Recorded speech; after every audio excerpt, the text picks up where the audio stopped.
Welcome back to another Explainer.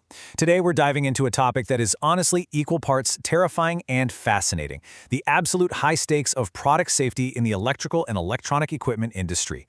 We're going to look at exactly how corporate risk managers, investors, and regulators actually quantify a crisis using the SASB Sustainability Accounting Standards. We'll explore what happens when the very products designed to make our lives so comfortable and efficient end up posing a catastrophic risk. Let's set the stage, shall we, for a high-stakes look into the anatomy of a product safety crisis.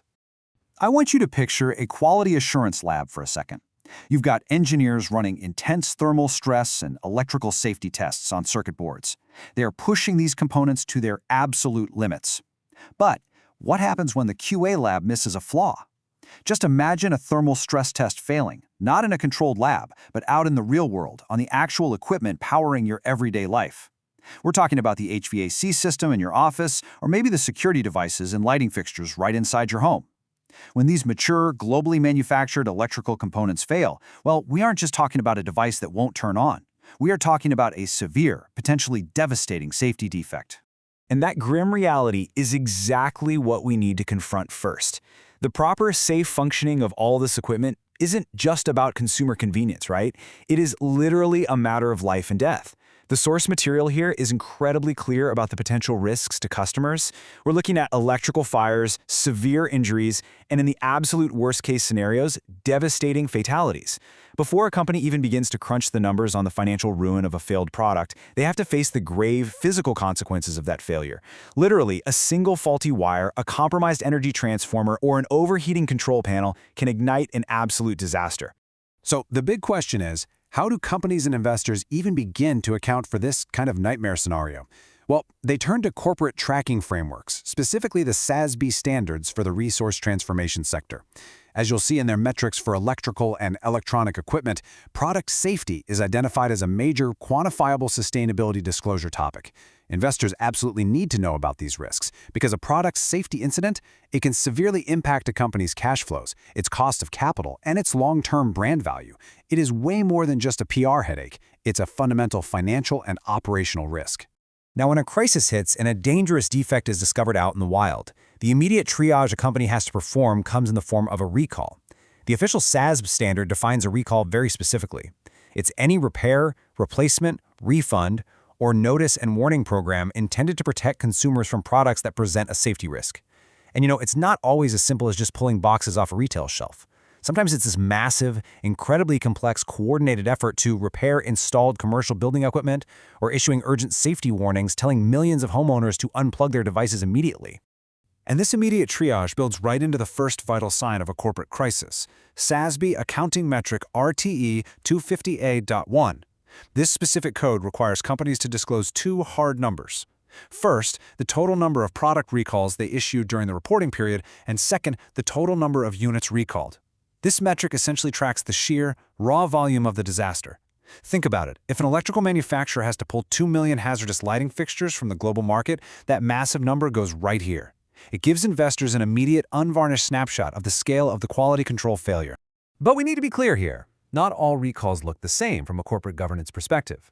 The standard actually requires companies to break down the nature of these recalls into two distinct categories. On one hand, we have voluntary recalls. This is where the company initiates the action themselves to remove products and address safety concerns. It shows at least some level of proactive responsibility. Contrast that with involuntary or mandated government recalls. These are requested or completely forced by legal or regulatory authorities because a product totally failed to comply with safety standards or a severe defect was found. Let me tell you, being forced into a recall by a government agency signals a massive loss of control for the company. Furthermore, the SASB standard recognizes that not all recalls carry the exact same weight. Replacing a slightly faulty fan switch is one thing, an exploding commercial power generator is entirely another. So, the standard mandates absolute transparency for severe incidents, stating, the entity shall discuss notable recalls, such as those that affected a significant number of products or those related to serious injuries or fatalities. Basically, if a recall makes it into periodic jurisdictional recall reports, it is considered notable. There's simply no hiding a disaster of this magnitude in the tiny footnotes of a financial report. So, what exactly goes into the anatomy of a notable recall report? Well, the company essentially has to walk investors step by step through the catastrophe. Step 1, they must provide a description and the exact cause of the issue. What exactly failed in that electrical component? Step 2, tally up the total number of units recalled. Step 3, disclose the cost to remedy the issue, which, as you can imagine, can be astronomically high. And Step 4, detail the corrective actions taken.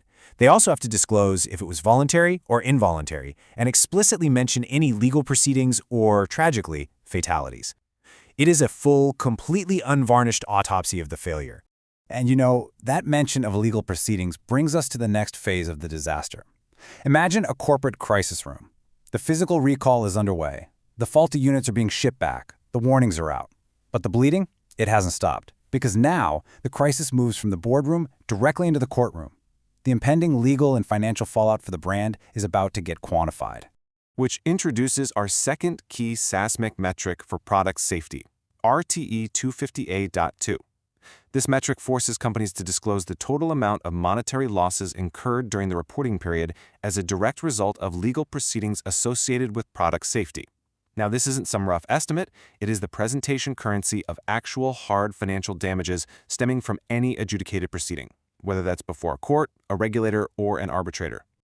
Let's break down the 3 distinct legal arenas where a company bleeds money after a safety failure, as outlined by the standard. First up, civil actions. This includes massive settlements or civil judgments paid out to opposing parties, like consumers whose homes were literally damaged by electrical fires. Second, regulatory proceedings. This is where government agencies step in to levy heavy fines, penalties, or demand something called disgorgement, which essentially means forcing the company to hand over profits they obtained through illegal or non-compliant acts. And third, the most severe category, criminal actions. This can involve criminal judgments against the entity itself and court-ordered restitution. Now, what is truly fascinating about this specific standard is what is not included. Get this, it explicitly states, the scope of monetary losses shall exclude legal and other fees and expenses incurred by the entity in its defense. Seriously. The staggering cost of simply hiring corporate lawyers to defend the company in court, often across multiple jurisdictions, isn't even included in this specific loss metric. The number reported in RTE 250A.2 is just the actual damages, fines, and settlements paid out, meaning the true financial burden, it's actually way, way higher. This quote from the standard perfectly summarizes the cascading damage a single missed QA flaw can cause. A product safety incident exposes entities to product liability claims, revenue loss because of damaged reputation, redesign costs, litigation, or fines. The brand damage here can be permanent. If customers, and we're talking whether they are massive industrial buyers of power generators or just everyday consumers buying space heaters, if they lose trust in the safety of your brand, the revenue loss will far, far outpace the initial cost of the recall itself. So to even survive something like this, a company has to prove they've fixed the rot at the very foundation.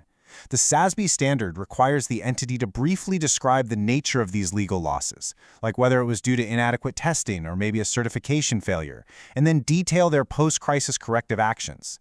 We are talking major structural changes here, overhauling operations and management, radically changing manufacturing processes right on the factory floor, executing incredibly costly product redesigns from scratch, and implementing entirely new protocols and training for their suppliers.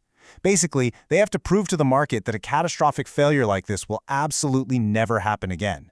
We've seen how a single missed detail in a lab can cascade into electrical fires, massive financial losses, brutal courtroom battles, and entirely overhauled corporate structures. It really shows just how fragile the balance of safety and commerce truly is in the world of electrical and electronic equipment. Which leaves us with a lingering question to wrap up today's explainer. Next time you look around at the screens, the lighting, the heating, and the devices surrounding you right now, how safe is the equipment powering your life?